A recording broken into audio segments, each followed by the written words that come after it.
Hello, so today I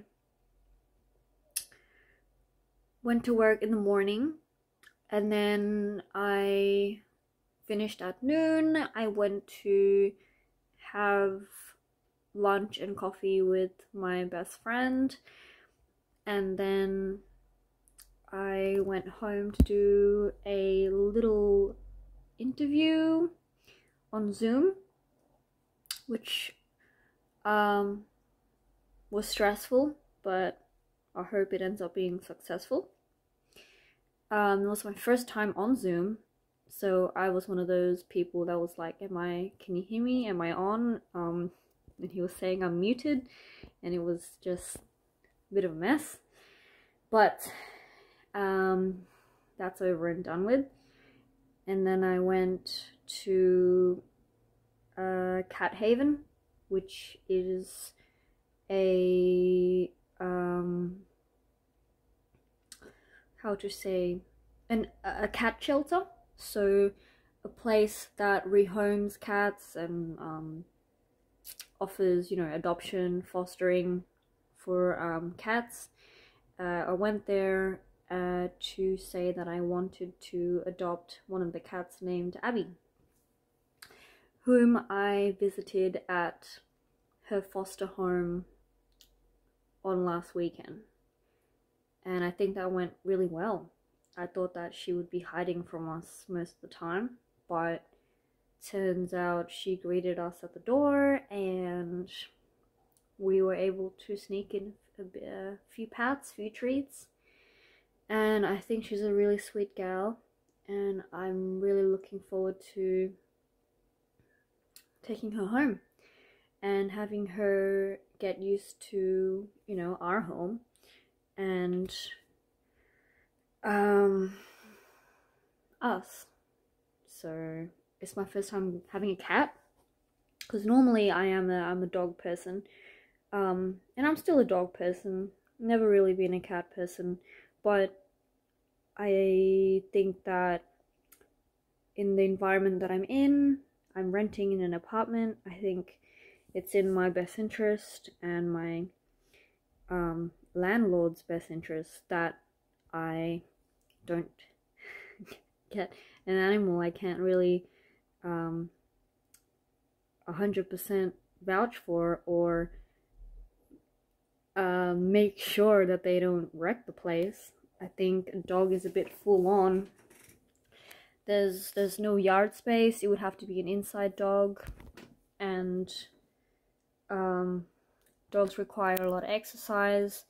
They get bored very easily. When they get bored, they get destructive. I know how this is, and I think I'm not suited for a dog at this point in my life. I think that if I want the company of a pet, it's gonna have to be a cat, because they're self-entertaining. It's easier for someone to take care of them if you're going away, etc., etc. A dog is a commitment. And I think a lot of people don't realize that, and that's why they end up being in shelters, or they end up being in unwanted or mistreated and things like that. So I'm just not at a point in my life where I could take care of and nurture a dog and give it the love that it would need. Today I paid the fee for her and got all the details and signed the contract and stuff. And I have a wisdom tooth extraction tomorrow, midday. Won't be out of the hospital until the evening, apparently. That cat is so used to being in that foster home for, I think, a couple of months now, more than a couple of months. So obviously it's grown accustomed to that home, thinking it's forever home, but it's not, which is rather sad. And I know the foster mom is sad to part ways with Abby, which I totally understand. So for us to be taking Abby again to a new environment might be, it will be. It'll be difficult. So we need to be ready for her to transition, and we need to keep her in like a room, the spare room by herself, give her some comforts, and just hope that she comes out on her own and warms up to us. So I think that, you know, it's not going to be easy. I'd rather not be impatient and in pain while I try to accommodate for this new cat in our home. I am super excited. I just, at this point in my life, I just want to chill, pet to, you know, enjoy life with, not necessarily, you know, take up my life the way a dog does. Dogs are quite high maintenance. People don't think so, but they are. Otherwise, your dog ends up getting bored, destructive, and sad, and restless. Whereas cats, they tend to be more mellow, more chill. That's more suited to my state of mind right now. Self-cleaning as well, which is nice. They can use the litter tray, and they don't eat as much, which is good. Yeah, I'm looking forward. As soon as I get her into this home, I will be sharing footage of her, and I suppose this will be my last week of a pet-free home, and I am looking forward. I'm scrambling for money before the operation, and I'm pretty nervous about that. I really am nervous, actually. I still haven't prepared food for post-recovery, which will probably consist of baby food, smooth, easy to eat food.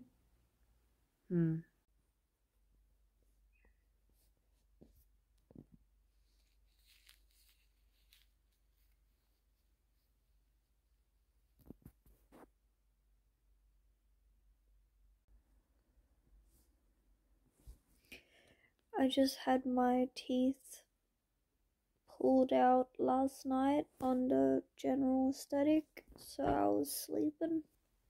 These are just ice packs right now to calm down my swelling. That was my first time going under, and it's really scary actually walking into the theater room. My eyes were darting everywhere, and yeah, my heart was racing just because it looked so surreal, you know. It's different when you see it on TV and then when you actually get there. They were talking to me, trying to distract me while they put the thingy in my thingy, you know, that thing that goes in there, because I hate needles and stuff. So they did that. I really thought that like it was a slow thing where like you would feel yourself drifting off to sleep, but I gotta say I didn't. I really blacked out. The last thing I remember was, you know, getting that thing in my wrist. That's it. And then I remember turning over, and then the nurses were looking at my tattoo on my arm, and they were like, "This is really pretty." And I was like, "Oh, thank you." And then that's it. I literally don't remember falling asleep or feeling sleepy. Next thing I knew, I woke up. It literally felt like you were sleeping, and then you got when you wake up, it feels like you were sleeping. And I woke up and then you know, to them saying my name, and I was so confused. For a second, I was like, "Where am I?" And there were nurses, you know, chatting and stuff, and for some reason, I felt overly friendly. Like, I know I wasn't gassed up or anything, but I just felt really friendly and talkative. And so I was just forcing myself into their conversations and laughing and stuff. When they wanted to move me back to my ward, I was saying that I could walk because I felt embarrassed that they were wheeling me on the bed. And then they said, "You know, no, this is part of the service." So I guess I was pretty out of it. And then I got some food, and I was really eager for that. There was jelly, there was a mango smoothie. I didn't even care that there was milk and yogurt in it. I didn't even care. I was like, give it to me. I'll have everything. I'll have the jelly. I had apple juice. Ice cream. That was so nice. I was so excited. I was so hungry because they made me fast. So the operation was at 12, and then they said that if I could wake up at 6, I could have breakfast at 6 a.m.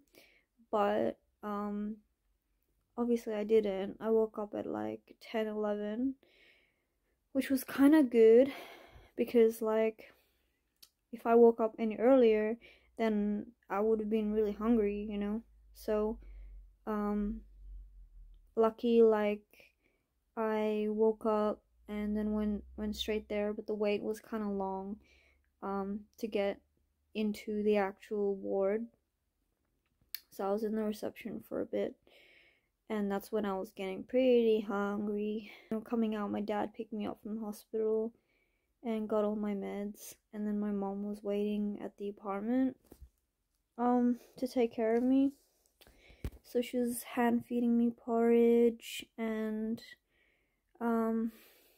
Andrew stocked up the fridge with a bunch of foods like canned spaghetti, which I've grown to really like now, and yogurt, chocolate mousse, up and goes.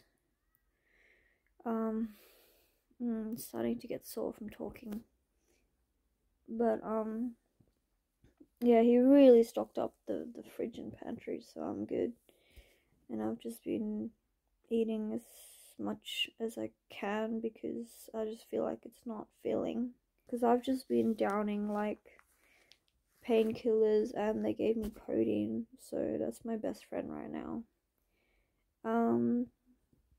Yeah, hopefully I get better soon. It's obviously not great right now. And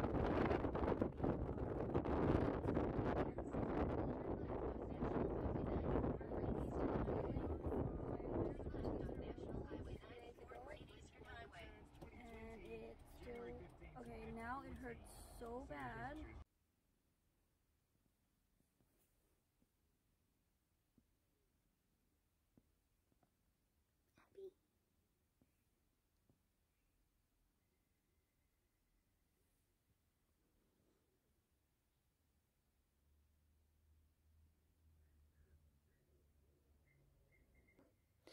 Abby's 4 years old. I hear that she was like taken in as a stray, but so you can hear that her nail on the floor, which we should probably fix. But oh, please don't. Not that way, Abby. Good girl, that way. Yeah. So yeah, they took her in as a stray, as a street cat, but in saying that, she has been spayed.